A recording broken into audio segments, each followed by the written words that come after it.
মোহতারাম, প্রথমে যে বিষয়টি জানতে চাওয়া, আমরা মূল টপিক যেটি পবিত্র কাবা শরীফ।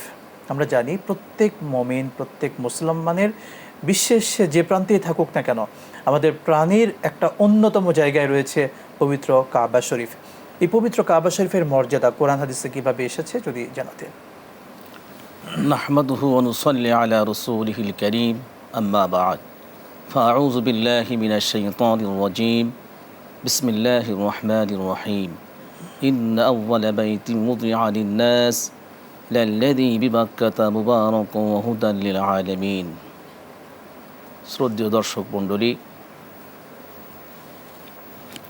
আল্লাহ পাক রব্বুল আলামিন খানে কাবাকে পৃথিবীর প্রথম, পৃথিবীর মূল, জগতের কেন্দ্র এবং মধ্য স্থান নির্ধারণ করেছেন।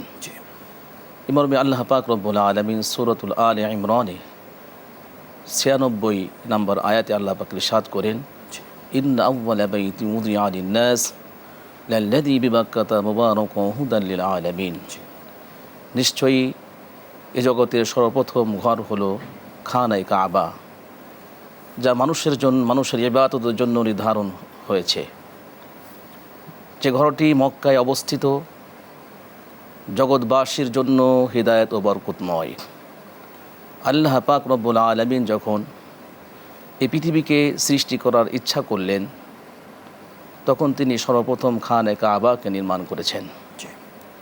হযরতে সাহাবা ইকরাম রিদওয়ানুল্লাহি তাআলা আলাইহিম আজমাইনদের উক্তি বর্ণনা মতে এটা সুস্পষ্ট যে পৃথিবীতে সর্বপ্রথম পানি আর পানি ছিল। আল্লাহ পাক রব্বুল আলামিন মৌলিক 4টি পদার্থের মধ্য থেকে সর্বপ্রথম পানিকে সৃষ্টি করেছেন। এরপরে আল্লাহ পাক রব্বুল আলামিন পানি থেকে অন্য অন্য মৌলিক পদার্থ ও জগৎকে সৃষ্টি করেছেন। আল্লাহ পাক রব্বুল আলামিন যখন বিশ্ব জগৎকে সৃষ্টি করার ইচ্ছা পোষণ করলেন, তখন পানির মধ্যে একটি কাঠামো তৈরি হলো।